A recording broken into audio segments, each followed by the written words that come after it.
Hey guys, this is Trey, back with another video, and today I'm going to be turning this empty 20-gallon tank into a saltwater tank, and I'll talk to you more about that now.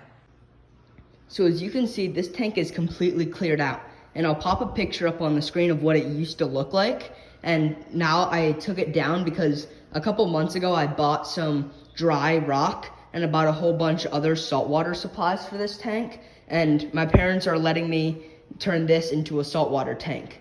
So all I did is I just took out the stones down there, and then you can see there still are a little bit, but I'm just gonna leave that in and cover it with 20 pounds of live sand. And then there were 2 fish that were in here. I actually had more, but sadly an ick outbreak took over the tank and killed 3 of them. It killed 1 cherry barb, it killed my parrot convict, or my polar convict, and it killed the Cory catfish. So I cured the other 2. They are cherry barbs, and they're up in my room. I'll show you the tank. I'll pop another picture of that tank up on the screen. I just set that up tonight, and this is going to be over a course of a couple days because we only have a 9-gallon RO water tank, and I can't use all of that, and this is a 20-gallon tank. So when you're filling up a saltwater tank, you want to use RO water because that has no salt in it, and then you're going to want to add marine salt into it. So now I'm going to go and show you the live sand and how to set up the rock structures. So this is what I'm using to set it up. This is the Carib Sea Fiji pink sand, and it's live, so it helps cycle the tank faster. And I also have a pre-bottled bacteria bottle, and that just instantly cycles it, so you could add fish anyway. But I'm actually going to hold off on my clownfish in my 5-gallon saltwater tank upstairs because he's still really small in the current with this tank. You can see I have a Marine Land canister filter. It is pretty strong, so I'm going to wait till he grows up. And then probably the next coming weeks, I'm going to be getting some other fish. But you could also see these are 3 rocks I picked out. You can see these 2 are more of base rocks. And then this is kind of it's not an arch rock, but that's what I'm going to use as kind of the connector. So it'll be like a little bridge. But now I'm going to go ahead and open this up, the sand, and put that in first. So you can see I added the sand in and I leveled it out as best I can. You can also see it comes with biomagnet clarifier. And I'm also going to use the same sand up in my 5-gallon tank, which is another 5 pounds. So this is 20 pounds. You can see it's probably an inch thick. And then it's going to be another 5 pounds. So it probably won't add much, but it'll again add beneficial bacteria, which is good for the tank. And because the sand is kind of fine, I'm actually going to wrap a filter pad around the intake tube so it can help prevent sand from getting clogged in the tubes and clogging up the filter.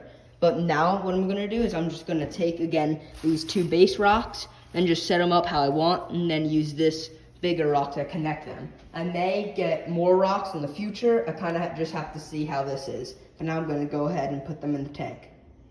So this is the design I ended up with, and I kind of like this because it has a big front opening for fish and invertebrates to go out of. It's pretty stable. You can see I pushed down on it. And then there's also a lot of open faces and crevices like this to put a frag in, or a frag plug with corals, because I am going to be getting corals. I have to buy the light soon, but again, make sure you're subscribed to see this whole tank and then all the corals I get for it. So I think this is what I'm going to do, and now I'm going to go fill up a 5-gallon bucket and show you how to add salt to the tank. So this is my sink setup. You can see I have a regular faucet. This has a water softener hooked up to it, so this produces salt water, which I don't want, believe it or not, because you need marine salt. But this is what I do want, which is the RO water. This takes out all the bad chemicals, and it also doesn't have any salt in it. So this is what you're going to want to use. You can see I'm filling it up. I'm using this Instant Ocean rated for 10 gallons, and I know this isn't 10 gallons of water because the tank that holds all the water is only 9 gallons. So I'm still just going to dump the whole thing in because it is a 20-gallon tank, and then I'm just going to add regular RO water to it. Along with the salt, you're obviously going to need to use a water conditioner to get the chlorine out of the water, and then you just add it into the tank. But you want to make sure you mix it in a bucket outside of the tank because it could get clogged and not distribute properly in the tank. So I'm going to go ahead, continue to fill this up, and add all this salt. So as this mixes, what you want to do is to test it, you want to use a hydrometer, and this measures the salinity of it to see how much salt is in it. If it's too low, then you want to add more RO water. If it's too high, it's too high, you want to add more RO water. If it's too low, you want to add more salt. And then you use the hydrometer to see what the measures are, and then you go accordingly. But I'm going to continue to mix this up. So this is about 3 to 3.5 gallons of water, and I don't want to go any more of that because I don't want to take our drinking water. So now I'm going to go ahead and bring this over to the tank, and you're going to want to pour it onto the rock structure so it doesn't mess up the sand too much, and I'll go do that now. So you can see that bit of water only filled up a little bit of the tank. It's probably maybe a fifth way full. So again, this is going to be over a couple days because I don't want to take too much water. So now I'll continue to do the same thing and update you when I have it filled. So you can see, here's the tank, it's all full, and you can see I have a filter or a sponge on the other side on the intake tube to suck in, so it doesn't suck in any of the sand. And you can see it did collect some dirt from the biochemicals, or we put some ChemiPure in, and that made it a little bit brown. And then I did dose it with some Biospara, so it instantly cycled the tank.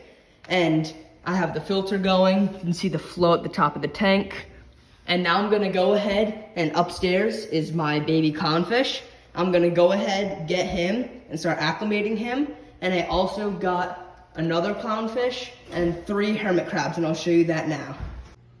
Alright, so you can see the tank looks a lot different, and I'm just trying to cover this up because I already got stuff for the tank, which is pretty awesome because it's been a couple weeks and it's just really cool. So you can see I got a new filter, which a video will be coming out about that soon because the canister filter actually broke, and it used to be over here, just like you saw in the previous clip, and I was at school and it leaked everywhere on my parents, so they took that out. You can see I could kind of hide the filter, but again, there's going to be a review and a video coming out about this filter. So far, I really like it, and you can see the tank's doing really well. You know, the copper is a lot lower, and everything in here is already doing well, but make sure you're subscribed to see what goes in here, and I'm going to be getting a fish and hopefully some corals in the next upcoming months. But that's going to be it for the video. Thank you for watching, and again, make sure to subscribe to see how this tank goes.